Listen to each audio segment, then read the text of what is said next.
Hey guys, we have the Toyota Corolla, and in this video we want to explain to you how to connect your smartphone to the radio.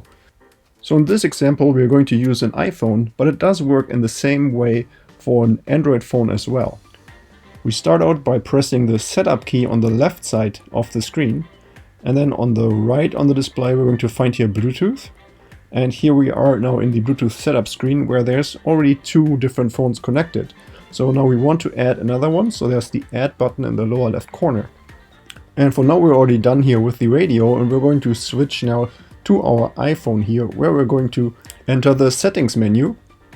And one of the first items in there is the Bluetooth option. So we're going to get into there and we're going to enable Bluetooth.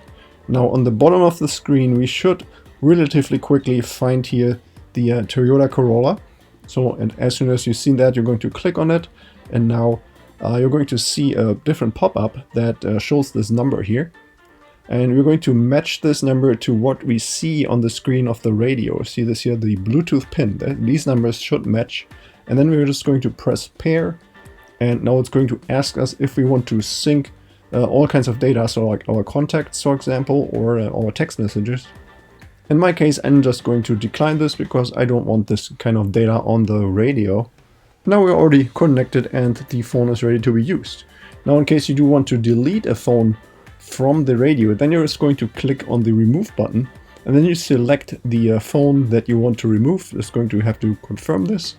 See, and now the phone is already deleted, and now we're going to remove another one, the first one here. We're going to click on yes.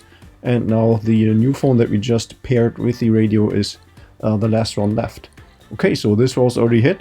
I hope you found this video helpful, and if you have any more questions or comments, then please leave a message below.